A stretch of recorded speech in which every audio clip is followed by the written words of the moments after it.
Hello guys, मेरा नाम है पुत्र पाठी है। स्वागत है आप सभी का विषय नो क्या। तो आज का टॉपिक स्टार्ट करने से पहले मुझे सब लोग ये बताओ कि सब पढ़ाई कैसी चल रही है। कमेंट सेक्शन में सब लोग कमेंट करना और बताना कि मैं कितना पढ़ रहा हूँ, पढ़ाई कैसी चल रही है, बढ़िया चल रही है कि एवरेज चल रही है कि पढ़ ही नहीं रहा हूँ बढ़िया सब। ठीक है, ये सब जाके बताना मुझे। और दूसरी चीज़ बताना कि पबजी कौन कौन खेलता है, क्योंकि आज के टाइम में पबजी तो मैंडेटरी चीज़ हो गई है भाई। सब लोग यही कहते हैं कि मैं 2 घंटे ज़्यादा पढ़ लूँगा लेकिन मुझे पबजी खेल लेने दो, वो इतनी मैंडेटरी चीज़ हो गई है लॉकडाउन। तो इसका ही बताना भाई कि कौन कौन खेलता है, कौन कौन नहीं खेलता है। ठीक है, चलिए अब शुरू करते हैं अपने टॉपिक की तरफ। तो जैसा कि देख रहे हो सब लोग स्क्रीन पर कि हमारा आज का टॉपिक है the plane and the line. The plane and the line mathematics का हमारा टॉपिक है क्लास 12 का 3D वेक्टर से। तो चलिए इसमें हम पढ़ेंगे टाइप 1। देखो मैं इसमें आपको ये सब तो नहीं बताऊंगा कि वेक्टर की प्लेन की इक्वेशन कैसे निकलती है, कि लाइन की इक्वेशन क्या होती है, ये सब पता होना चाहिए। तो मेरा कहने का मतलब ये है कि तब आप लोग वेक्टर पढ़ चुके हो क्लास 12 की, तो आप लोग वेक्टर पढ़ चुके हो क्लास 12 की, उसके बाद यहाँ पर आना, तब ये चीज़ें देखने में मज़ा आएगी, रिवाइज होगी चीज़ें। ठीक है ना, तब मज़ा आएगा। वैसे अगर पहले ही आ जाओगे तो यही कहोगे क्या बकरा है लड़का। ठीक है, तो कोई मतलब नहीं उसका पढ़ने का पहले से। तब पढ़ चुके हो 3D वेक्टर, तब यहाँ पर देखो इस वीडियो को, बड़ा मज़ा आएगा। तो चलिए शुरू करते हैं। आज का हमारा पहला टॉपिक है find the distance of point x1 y1 z1 from the plane ax plus by plus cz plus t equals to 0। इससे हमको डिस्टेंस निकालनी है। अब उसमें अलग से मैंने नोट करके ब्रैकेट में क्या लिख दिया कि point on the plane LMN, कि कोई पॉइंट एक और है x1 y1 z1 से तो डिस्टेंस निकालनी है, एक पॉइंट और है जो कि प्लेन में दिया गया है। चलो ये तो वही चीज़ें सब लिखी हुई हैं, पढ़ लेना एक बार। तो मैंने ये प्लेन बनाया, उसकी इक्वेशन मैंने लिख दी ax plus by plus cz plus d equals to 0। अब मैंने प्लेन की इक्वेशन तो लिख दी, मैंने कोई पॉइंट माना P, जैसा कि ऊपर देख रहे हो मैंने पॉइंट माना P, इसका कोऑर्डिनेट्स का है x1 y1 z1। और एक पॉइंट माना मैंने Q, जिसके मैंने कोऑर्डिनेट्स लिख दिए L M एंड N। ठीक है, ये मैंने लिख दिए। अब देखो इससे मैंने एक परपेंडिकुलर ड्रॉ करी, क्योंकि डिस्टेंस निकाल दिया, जाहिर सी बात है परपेंडिकुलर डिस्टेंस पूछते हैं, तो परपेंडिकुलर डिस्टेंस मैंने निकाली वैसे। ठीक है, मैंने ऐसे परपेंडिकुलर डिस्टेंस निकाली। अब परपेंडिकुलर डिस्टेंस मैंने जब निकाली तो मुझे इस पॉइंट पर आकर मिली R, तो मुझे ये पी आर निकालनी है, जिसको मैंने बोल दिया एच। पी आर को मैंने बेसिकली एच बोल दिया कि हमको एच फाइंड करनी है। अब इस क्वेश्चन में आगे बढ़ने से पहले कुछ चीज़ें मैं फिर भी बता देता हूँ प्लेन के बारे में। अब जैसे प्लेन की इक्वेशन हम लोगों को गिवन होती है, अब जैसे प्लेन की इक्वेशन गिवन होती है A X plus B Y plus C plus D equals to 0, ये तो स्केलर फॉर्म हो गई हमारी। वेक्टर फॉर्म में क्या होती है, वेक्टर फॉर्म में हमारी होती है r vector dot N vector minus d equals to 0। अब यहाँ पे आर वेक्टर क्या होता है, एक्स आई के प्लस वाई जे के प्लस जेड के।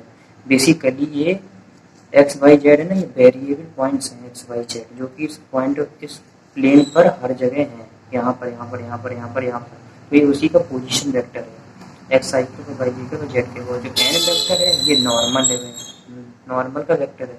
तो जैसे नॉर्मल का मतलब क्या, जो प्लेन के नॉर्मल एक कोई वेक्टर है ऐसा, ऐसे ये दिख रहा है। ये हमारा बुक अगर प्लेन है तो ये मेरी उंगली है, ये नॉर्मल का काम करेगी, तो ये इसका वेक्टर दिया है। तो ये हमारा A I cap G P J cap C K cap, ये हमारा नॉर्मल का वेक्टर हो गया। तो अब इन दोनों का डॉट करते हो तो फिर यही चीज़ बन जाती है। तो वेक्टर फॉर्म में हम ऐसे लिख सकते हैं प्लेन को, r vector dot N vector minus d equal to 0।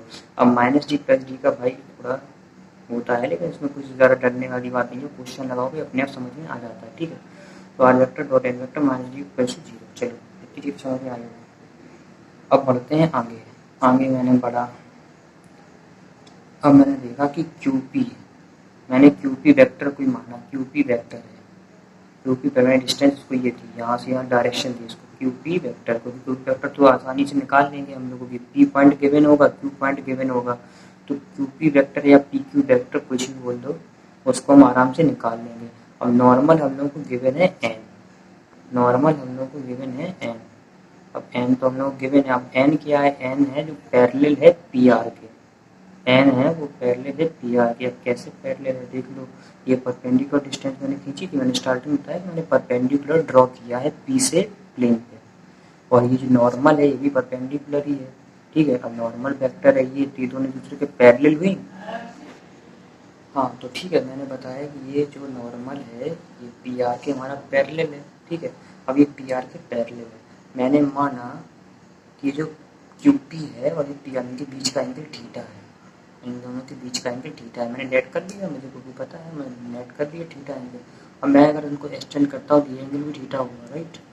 तो या उसको मैं पी आर को ऊपर एक्सटेंड कर दूँ और क्यू पी को और आगे ले जाऊँ तो ये एंगल थीटा हुआ।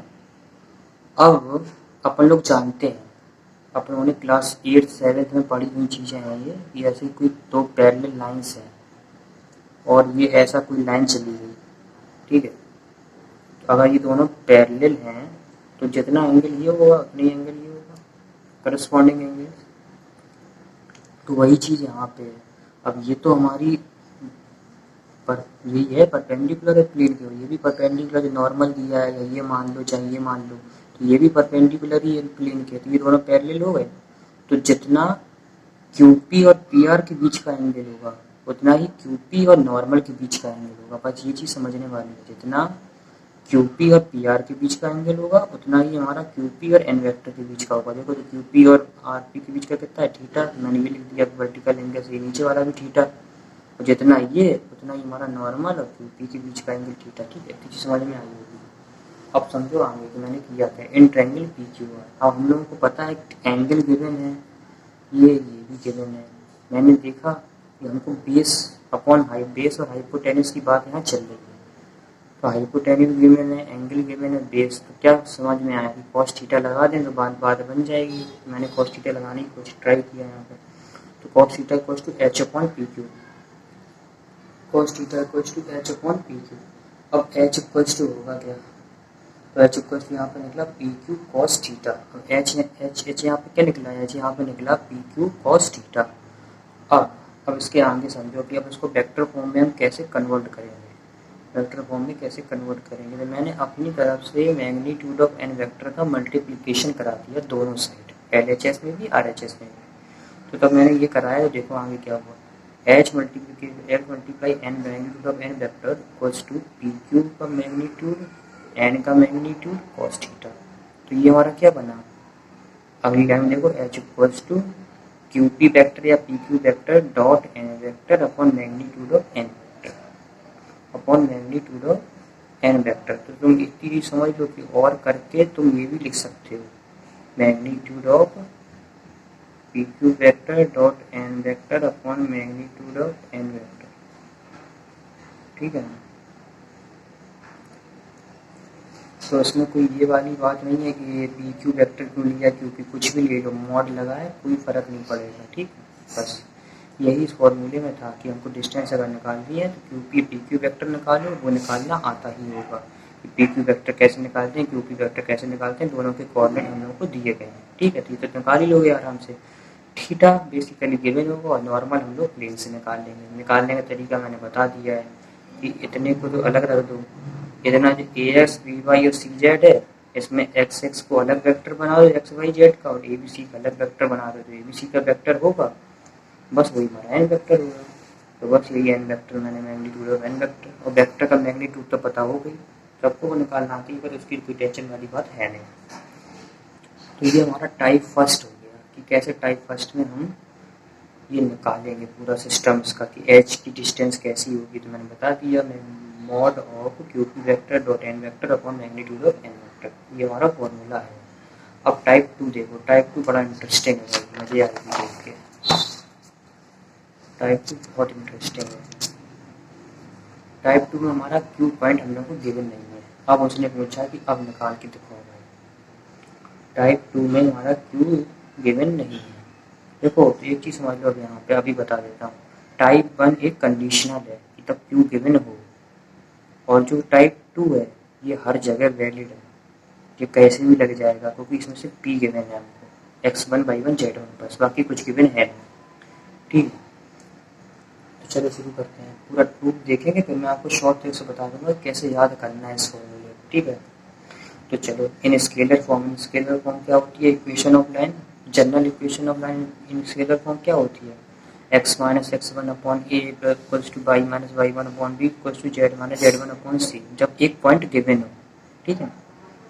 चलो, और ये जो ए बी सी होते हैं ये सबको पता होगा, ये जो इक्वेशन ऑफ लाइन निकालनी होती है उसके पैरेलल जो वेक्टर होता है उसके डायरेक्शन रेशियोज होते हैं, उसके डायरेक्शन रेशियोज होते हैं, उसके डायरेक्शन रेशियोज होते हैं। ठीक है, तो मैंने इस लाइन जो पी ओ है वो तो वहाँ पे लाइक पी ओ है, इस पी ओ की मैंने इक्वेशन निकाली स्केलर फॉर्म में, तो वो हमारी क्या होगी, पी ओ की मैंने इक्वेशन निकाली तो ये हुई minus X one upon A equals to Y minus Y one upon B equal to Z minus Z one upon C equals to के मैंने लेट कर ली। अब यहाँ पे देखो ए बी सी मैंने कैसे लिख दी है, ये हमको कैसे पता चलेंगे, तो देखो ये जो लाइन है पी ओ ये परपेंडिकुलर है प्लेन के। ठीक है, अब जो लाइन पी ओ ये परपेंडिकुलर होगी प्लेन के। अब ये जो एन वेक्टर है ये भी परपेंडिकुलर है प्लेन के, तो ये जो एन वेक्टर है ये पैरेलल वेक्टर की तरह यूज होगा इस पी ओ के लिए। मैंने बताया है कि जो ए बी सी होते हैं वो जो लाइन के पैरेलल वेक्टर होता है उसके डायरेक्शन रेशियोज होते हैं, तो यहाँ पर हम एन वेक्टर के डायरेक्शन रेशियोज को यूज कर सकते हैं। तो डायरेक्शन रेशियोज एन वेक्टर के क्या होंगे, एन वेक्टर यहाँ पे क्या होगा, इससे निकालोगे A I cap B Y B J cap plus C K cap, तो ये मैंने निकाल दिए ए बी सी। सिंपल सी बात है, तो तुम लोगों ने सीखा भी होगा क्लास 12 में, तब पढ़ा होगा वेक्टर ये सब चीज़ें। ठीक है, तो अब यहाँ से हम निकालेंगे जनरल पॉइंट, क्योंकि मैंने के क्यों माना तीनों इक्वल है तो इन सबको मैंने बोल दिया के कोई वैल्यू होगी। ठीक है, एक्स वाई जेड हम जनरल पॉइंट निकालेंगे, क्योंकि एक्स वाई जेड तो पता है वेरिएबल पॉइंट है, वो इस लाइन पे हर जगह लाई करेगा। मैंने निकाल दिया कि ये कोई ऐसे जनरल पॉइंट हो गए, A X Y Z variable point हो गए, अब ये हर जगह लाई करेंगे। अब मैंने लेट किया कि ये ऊपर लाई किया, ऊपर लाई किया, मैंने लेट कर लिया कि ओ पे लाई करा एक्स वाई जेड, तब ये ओ पर लाई करेगा क्योंकि लाइन है प्लेन पे तो टच करेगी, प्लेन पे टच कर रही है, प्लेन पे टच कर रही है तो पॉइंट जो होगा उस ओ पे उस टाइम पे वो उस प्लेन की इक्वेशन को सेटिस्फाई करेगा, प्लेन की इक्वेशन को सेटिस्फाई करेगा। तो मैंने वही किया, जो एक्स वाई जेड थे उसकी जगह मैंने ये जो वैल्यू निकाली है वेरिएबल पॉइंट की, जनरल पॉइंट जो निकाले हैं लाइन के, उनको मैंने सेटिस्फाई करा दिया, उनको मैंने सेटिस्फाई करा दिया। तो यहाँ से तब पूरा मैंने सॉल्व किया तो के की वैल्यू ये निकली, के की वैल्यू ये निकली।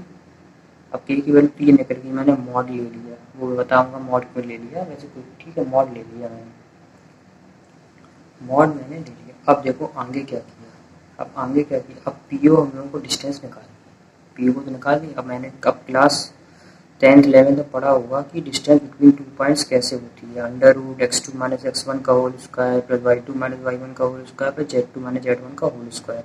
सिमिलरली मैंने यहाँ पर यही किया, देखो x2 तो a के प्लस x1 माइनस x1 का होल स्क्वायर, मैंने इस ओ पॉइंट को मान लिया है ये a के प्लस x1 b के प्लस y1 प्लस c के प्लस z1। मैंने ये क्यों माना, क्योंकि अभी जो मैंने बताया कि हर जगह पॉइंट हो सकता है कहीं भी, तो मैंने जो k की वैल्यू निकाली है ये उस टाइम पर निकाली है तब एक्स वाई जेड यहाँ पर होगा, यहाँ के लिए ये एक्स वाई जो वेरिएबल पॉइंट है तब ये यहाँ पर होगा, उस टाइम पे के की वैल्यू क्या होगी ये हमने निकाली है। तो बस इसलिए मैंने मान लिया कि ये ओ पॉइंट पर ये ऐसा हो कि के की वैल्यू तब ये रखोगे ना तो एक्स वाई जेड की वैल्यू ओ के लिए ही आएगी। तो इसलिए मैंने ये माना कि ए के प्लस x1 माइनस x1 का होल स्क्वायर प्लस बी के प्लस y1 माइनस y1 का होल स्क्वायर प्लस सी के प्लस z1 माइनस z1 का होल स्क्वायर। तो ये x2 की जगह पर किया, ये x1 की जगह पर किया, जाहिर सी बात समझ में आ गई। तो यहाँ से पी ओ की वैल्यू क्या निकली है, यहाँ से निकली होगी A square plus B square plus C square in bracket K square, K square सबसे कॉमन तो मैंने बाहर निकाल दिया अंडर रूट के, तो मैंने मॉड के लिख दिया क्योंकि हमको के की वैल्यू पता तो है नहीं प्लस होगी कि माइनस होगी, इस वजह से मैंने मॉड लगा दिया क्योंकि डिस्टेंस निकालनी है तो यहाँ पे नेगेटिव पॉजिटिव का तो कोई फर्क पड़ेगा नहीं, इस वजह से मैंने मॉड लगा दिया कि हमको पॉजिटिव ही वैल्यू चाहिए के की। ठीक है, इसलिए मैंने यहाँ मॉड लगा दिया और इसलिए मैंने ऊपर भी मॉड लगाया था यहाँ पे कि मुझे पॉजिटिव ही वैल्यू चाहिए, तो बस यही था। तो पर देखो P O root A square और B square plus C square, अब के की वैल्यू पता चलेगी तो के की वैल्यू मैंने ऊपर उठा के यहाँ पर रख दी। अब के की वैल्यू मैंने जहाँ रखी फिर यहाँ से मेरा ये बन गया अपना, ये फॉर्मूला समझ में आया होगा, A X one plus B Y one plus C Z one plus D upon root A square plus B square plus C square. अब इसको वेक्टर फॉर्म में कैसे लिखेंगे, वेक्टर फॉर्म में लिखने का तरीका ये है, vector form P equals to P vector dot N vector minus D upon magnitude of N vector. अब ये मैंने कैसे लिखा, अब पी वेक्टर क्या है, पी वेक्टर हमारा है position vector of given point x1 y1 z1, तो उसको मैंने बोल दिया x1 i cap plus y1 j cap plus z1 k cap. ठीक है, और जो एन वेक्टर है वो नॉर्मल का है वेक्टर, ठीक है। तो अब इन दोनों का तुम डॉट कराओगे तो यही तो होगा, तो अब इन दोनों का डॉट कराओगे तो यही तो होगा, A X one B Y one plus C Z one. तो उसको मैंने डायरेक्ट लिख दिया ये P vector dot N vector minus T. अब यहाँ प्लस टी माइनस टी, तो उसका तो दिक्कत लेने की जरूरत नहीं है। तब इस टाइप का फॉर्मूला लगाओ तो सीधा प्लेन की जो इक्वेशन हो, ये रही प्लेन की equation, A X plus B Y plus C Z plus T equal to zero, तो ऐसे लिखते हैं। तो सीधी अब मैं तुमको पूरी ट्रिक बताऊंगा, तब ये चीज़ बताऊंगा। अभी तुम्हारा फॉर्मूला रख लो, ये फॉर्मूला समझ लो कि P equal to P vector dot N vector minus D upon magnitude of N vector. अब वेक्टर का मैग्नीट्यूड तो पता होता ही है, ये जो डायरेक्शन रेशियोज होते हैं उनका स्क्वायर का अंडर रूट प्लस वन करके सब तो आता होगा। चलो ये तो फॉर्मूले हो गए। तो अब जो पिछला वाला फॉर्मूला था उसको याद रखो या ना रखो, क्योंकि वो तो एक कंडीशनल फार्मूला था जो कि कहीं ना कहीं यूज होगा जब क्यू पॉइंट गिवन हो। ये फार्मूला हमारा सदाबहार है, हर जगह यूज होगा ये, ठीक है। तो इसको हमेशा अपनी बुद्धि में रख लो कि इसको तो आना ही चाहिए ये वाला फार्मूला। चलो ठीक है, तो अब इस फार्मूले को याद कैसे करें ये चीज़ समझो। इस फार्मूले को याद कैसे करें, तो जैसे हम लोगों ने क्लास 9 में पढ़ा होगा इक्वेशन ऑफ लाइन, तो उसमें तब कोई लाइन दी होती थी कि A X plus B Y plus C equals to zero, और एक कोई पॉइंट दिया जाता था एक्स वन बाई वन। तो उससे परपेंडिकुलर डिस्टेंस हमारी क्या लगती थी हम, mod A X one plus B Y one plus C upon under root A square plus B square. ये सबको याद होगा फॉर्मूला। सिमिलरली यहाँ पे करना है। अब यहाँ पे जेड भी हो गया, तो जेड वन पॉइंट भी दिया है, तो सिमिलरली वही करना है, mod A X one plus B Y one plus C Z one plus T upon root A square plus B square plus C square. तो उस फॉर्मूले से रिलेट करके तुम इसको आराम से याद कर सकते हो कि जब पॉइंट गिवन हो X one Y one Z one और इक्वेशन गिवन हो, तो सिर्फ एक्स बाई जेड की जगह हमको X one Y one Z one ऊपर लिखना है, बाकी बिल्कुल सेम प्लेन की इक्वेशन मॉड अपॉन जो ये पॉइंट दिए हैं constant type A B C, इनको root A square B square C square. तो ये इस तरीके से हम इस फॉर्मूले को याद रख सकते हैं। तो चलिए आज के लिए सिर्फ इतना ही। कल के वीडियो में हम पढ़ेंगे कि तब लाइन पैरेलल दी गई है, तो वहाँ से जब हमको प्लेन की जगह लाइन दी गई हो तब हम डिस्टेंस कैसे निकालेंगे किसी गिवन पॉइंट से। फिर उसके बाद हम कुछ बढ़िया इन टॉपिक से इन क्वेश्चंस, इन जो फॉर्मूले मैंने बताए हैं से रिलेटेड अच्छे क्वेश्चंस लगाएंगे, जिससे बहुत अच्छी प्रैक्टिस होगी। तब तक के लिए वीडियो को शेयर कीजिए, लाइक कीजिए, और अगर वीडियो पसंद आई हो तो सब्सक्राइब भी कर लीजिए।